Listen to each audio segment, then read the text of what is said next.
What's up, YouTube? I've got a Telecaster project going here. This body was the first body to come off of my CNC. Still working out some kinks with the CNC, but this body came out good. It was finished with a white vinyl sealer, followed by the vintage white, followed by clear satin. I feel like I should have done the build coats with gloss and then finished out with a coat or two of the satin, but it is what it is. It's done now. So let's talk about some of the specifics here. The pickup, I wound the pickups. This bridge pickup is a little bit experimental. It has about 5,000 winds of the plain enamel and about 3,000 winds of, I forget what they call this, maybe form bar. I forget what they call this. And I'll have to look back, but I think it is a StewMac Alnico 5 kit, but I don't remember exactly. As for the neck pickup, when I bought my pickup winder, it had a lot of stuff in it, a lot of projects from the guy who had it before me, and the neck pickup is a rewind of one of his projects that was not working. So took all of the wire off of it, and it is a 43 gauge plain enamel. So we'll see how that comes out. Bourne's pots, and I'm very fond of these 0.33 Mallory capacitors. I really like them. So it's got that for the tone pot, and a 4-way switch. So the kind of standard way to do a 4-way, the standard way to do a 4-way would be bridge position, both parallel, neck position, and then both series. That's how most 4-ways are wired, and that's how this one is wired. So a couple things about the finish on this. It was it's purposeful to still see this wood grain through it. I think it's going to give a really nice look, an interesting look. I was going for a satin finish anyway, not a super clean glassy looking gloss, and I think that this wood grain sort of texture adds to it a little bit. This was I was walking through Home Depot, and this was a fir mantelpiece, like a live edge fir mantelpiece, and I got a Telecaster body and a strap body out of it, and the grain on the fir is a little bit different than I've seen on pine. It's a little bit different, so I thought I would just leave it in there. So yeah, that's that. It may be to do with the way that I did the finish. It's going to be really hard to see. I don't know if I can show you. There you go, maybe. Looks like the lacquer is for some reason already trying to check. I'm not worried about it. I'm going to leave it in there. On the back, see a bunch of dust off of my workbench here. You can see some more of that wood grain for sure.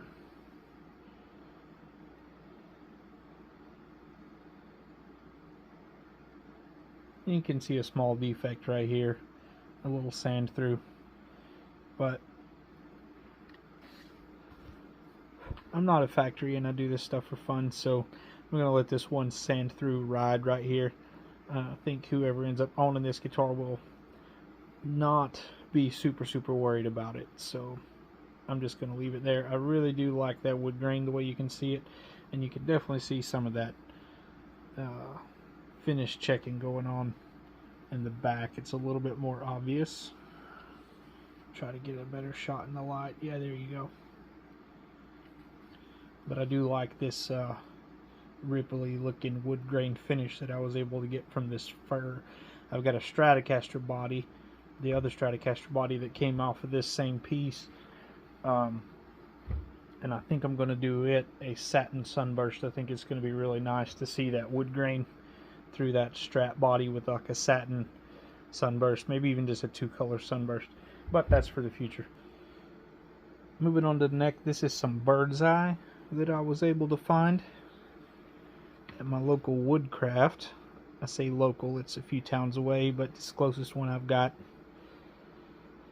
It's not super figured, and you can't see it super well right now with the rough state of the sanding, but there's enough that you can't go an inch or two without seeing another bird's eye.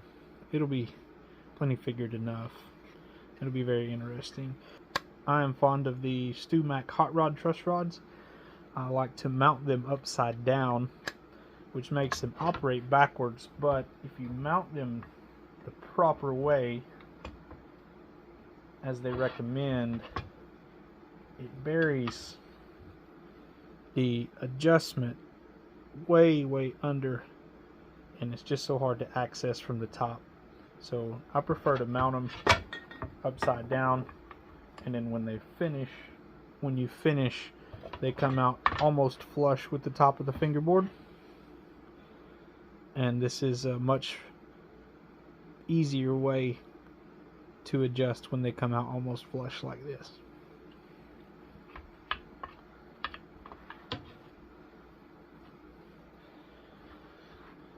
So I was trying to decide yesterday what fingerboard to go with on this project. I got rosewood. I believe this is a StewMac East Indian rosewood. If you look up that StewMac number 1054-R, I think that's what it'll tell you. And that's a pretty nicely grained piece of rosewood, but I don't remember where I got this ebony from, but I think this ebony will be very good. I think I got it from a lot that I bought off of a guy who was selling a whole bunch of wood from kind of like a community woodworking shop that was kind of going under, and he had all this for sale, had a lot of different materials for sale, and I think that's where this ebony came from. So anyway, looking at these here, I think the ebony is the way to go. So I'm going to be machining down this ebony fingerboard a little bit today. So this Telecaster body is going to go back to where I've been keeping it for safekeeping.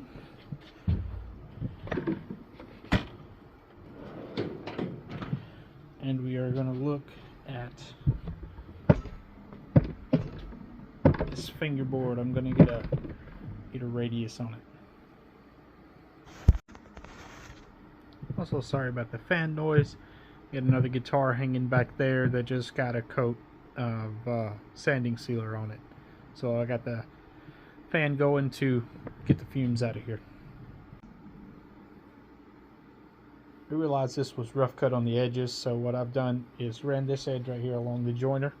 This has got me a straight edge, and then I measured this, measured the neck, and I'm going to rough cut this out because the less width I have to radius, the less time it's going to take me to do it.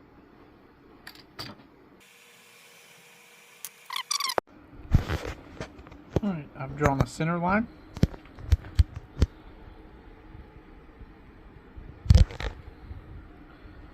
This is important because we are trying to not take any material from the center line. We only want to take from the left and right. As we put a radius in this, I'm going to do the majority of it with a number 7 joiner plane. Then I'll switch over to a 12-inch radius block. I'm going to have this be a 12-inch radius. And before I do any of that, I need my radius gauges. I'll probably only film a little bit of this, and then I will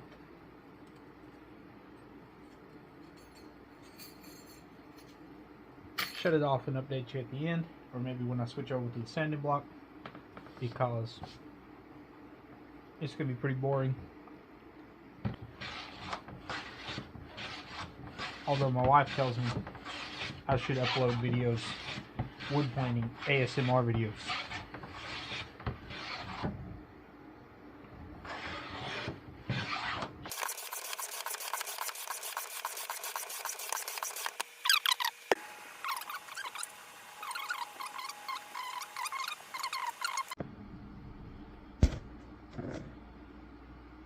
either my plane blade is way more dull than I thought it was, or this particular piece of ebony is just being really aggravating to work.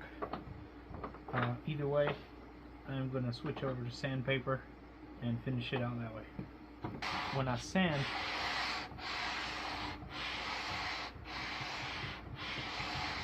what I'm really trying to do is keep the sanding beam as lined up as possible with the center line of the fingerboard, and that'll ensure that I get a really consistent radius along the entire fingerboard.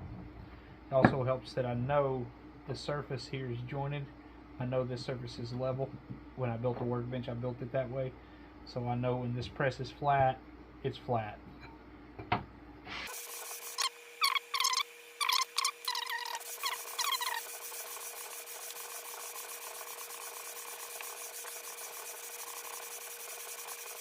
I'll show you what you're able to see. You can see pretty clearly here what I've hit and what I haven't hit. As I go up, you have the same thing.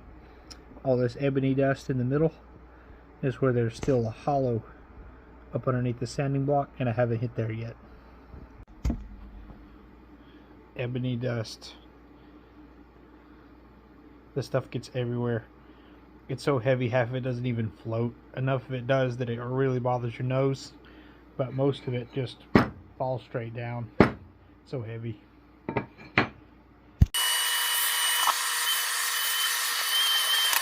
I will also say that the ebony dust that I just vacuumed up can be used to fill holes, especially if you get a chip in the fingerboard, something like that.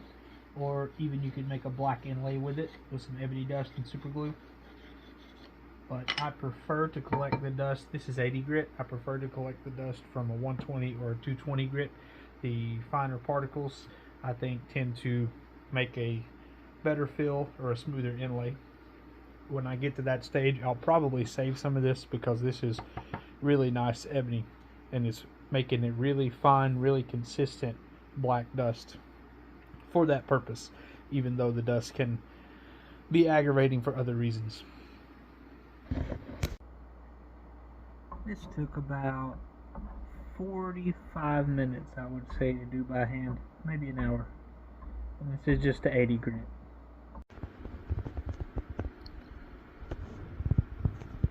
I'm really liking the way this ash looks. I'm really glad the guy getting this guitar wants to see all this grain too. It's going to be very nice. About as far as I'm going to take it tonight. We are one step closer to being done with this Telecaster I've been working on for a while. Come out very close to 1 inch, like it's supposed to read. I'm excited about this Telecaster. This video is probably going to be long enough. We'll pick it up next time. Hopefully some fret slots, maybe gluing this on, and maybe some progress on the other one also.